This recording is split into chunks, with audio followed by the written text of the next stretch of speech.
Georgia is in a battle for a top recruit. We're going to break that down, and we have more Georgia updates as well. We got to break it all down. What's up, guys? I'm Matt Long. Welcome to Georgia Football 365. If you are a Georgia Bulldogs fan, please hit that subscribe button. Only 6.2% of viewers are subscribed to the channel, and it really helps me out a ton. But let's jump right into what we got for today, because we got a big-time recruitment battle going down between the Georgia Bulldogs and the Texas Longhorns, all targeting Micah Rhodes, a top 10 running back in the class of 2028.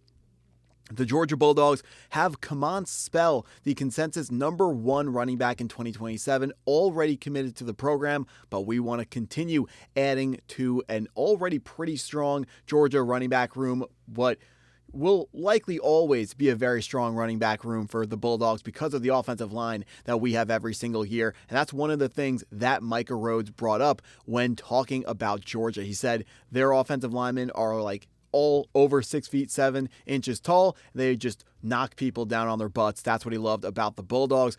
Micah Rhodes, 5'9.5" tall, 180 pounds, rated a 4-star recruit by 24/7 Sports, ranked inside the top 130 best players for the class of 2028, and a top 10 running back in the class as well. His path, he was committed to Oklahoma. He then heard that DeMarco Murray was going to be moving on from being the running backs coach at Oklahoma to the running backs coach for the Kansas City Chiefs. And when Micah heard that, he said, I'm decommitting from the Sooners on April 1st. My guess is they didn't find that joke very funny. But now, after he is decommitted, offers have been rolling in from some programs that, have now just been putting themselves, back on the map in some cases, or on the map in case of Indiana and Vanderbilt. Also Louisiana State sending in an offer there, but we know the battle is between the Georgia Bulldogs and the Texas Longhorns as we currently stand. 2028 is still 2 years away, so does not confirm that either Georgia or Texas is going to land him, but this guy is a pretty exciting prospect. The scouting report coming from Gabe Brooks, a scouting analyst for 24/7 Sports, paints the picture of a guy that we would love to add to our running back room, writing well-rounded back who does several position-specific duties well, plays through contact, and regularly finishes runs. We love guys who fall forward, willing to get physical. That's the difference between wide receivers and running backs. If you pay attention to how they behave when the sideline is in play, so if they're running near the sideline, running backs, they cut back in or lower their shoulder into the players on the sidelines, where usually wide receivers, they duck out of bounds instead. But running backs love being physical. Next point here, respectable speed initially and in top gears. So not the fastest recruit in the world, but still someone that speed is going to be good enough. Displays speed-changing nuance when effective acceleration or with effective acceleration/deceleration ability. So knows how to use the speed properly, can let his block set up in front of him. You don't need to be going at 110% speed at all times. Encouraging pass catching exposure in spring 2025 live evaluation. Running backs, you'll love guys that are able to catch the football as well. Not only going to be runners, so guys that are going to be more of a dual threat. Noteworthy freshman production facing varsity competition at the Texas 6A level with a strong football pedigree. So the last 2 points here are 2 points that are going to be working against the Georgia Bulldogs. So first of all, that second to last point tells us Micah Rhodes from Spring, Texas, which gives the Longhorns the in-state edge there. And on top of it, he does have another connection to the University of Texas with his grandfather playing at Texas all the way back in the 1980s. His grandfather, named Bobby Rhodes, was a running back he played for Texas as well. So that's two things working against the Georgia Bulldogs, that Texas is going to have the advantage, but we're going to see how this continues to develop. Usually I would say Georgia is the better running back developer of whatever school we're up against, but Texas has also been putting out a ton of running backs recently to the NFL. Look at Jonathan Brooks, Bijan Robinson, Keelan Robinson, Jaden Blue. I know not all those guys worked out in the NFL, or not yet for Keelan Robinson or Jaden Blue, but or really Jonathan Brooks, but his ACL is the reason that's holding him back so far. Still drafted in the second round. So very tough, going to be a tough battle between Texas and Georgia, as it usually is. Let's jump into our next updates here. The next thing that is going to be happening imminently here, Seth Williams going to be announcing his commitment in the next couple of days here.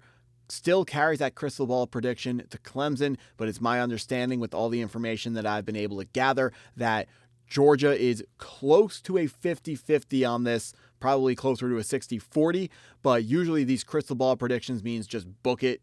The guy's going to wherever he's being crystal ball predicted to go, but I do think this is something that is close enough where we can hold our breaths, tune into that live commitment and figure out where Seth Williams will be going, if it's going to be the Clemson Tigers or the Georgia Bulldogs. Seth Williams, safety, 6'2", 180 pounds, rated a 4-star by 24/7 Sports and the 247th best player in the class, 19th best safety in the class. The composite grade is a bit lower on Williams, having him ranked as the 408th best recruit in his 2027 recruiting class and the 37th best safety in that class from Atlanta, Georgia.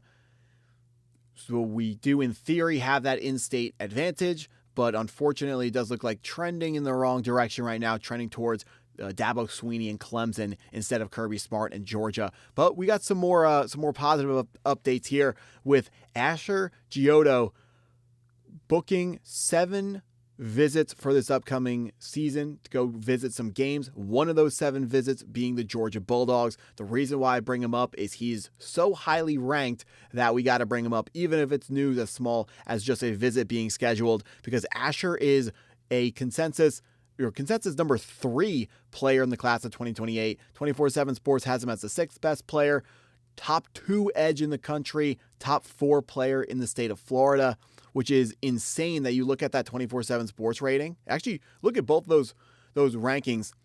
The consensus has him as the 3rd best player in Florida and the 3rd best player in the class. So Florida is just coming out strong here for 2028. But Giotto, 6'5", 240-pound edge rusher, currently carries a crystal ball prediction to Miami. We are going to see whether that comes to fruition or not, but we got a long way to go in his commitment. Like I said earlier, 7 visits scheduled, one of them being the Georgia Bulldogs. We are going to have our opportunity to flip his commitment flip that crystal ball prediction. Next update here is going to be another visit scheduled in Cameron McGee, edge, 6'4", 240 pounds, another top guy in the 2028 class. 24/7 Sports has him as their 3rd best guy, but the composite grade has him significantly lower than that. Still a top 26 guy coming in at number 26, 7th best edge in the country, number 2 player in the state of Illinois. So that makes 2 top edge rushers who just announced visits to the Georgia Bulldogs. The final name who just essentially, as I'm starting recording this, just announced that he's also scheduling a visit with Georgia, and that's going to be Isiah Reeves, safety, 6 feet tall, 185 pounds. We don't have a rating on him, but he is from Lawrenceville, Georgia, so we do have that in-state advantage again. So we got 2 safeties with an in-state advantage. We're going to see how that ends up going. Isiah Reeves, of course, long road ahead of this recruitment, him taking the visit to Georgia, but Seth Williams, we're going to learn pretty soon here whether or not we are going to be getting a new Georgia Bulldog safety. That's what I got for this video. If you stuck around this long, I appreciate you taking the time to watch the video all the way through. Please hit that like button if you haven't already. Hit the subscribe button if you're new to the channel. Go Dogs!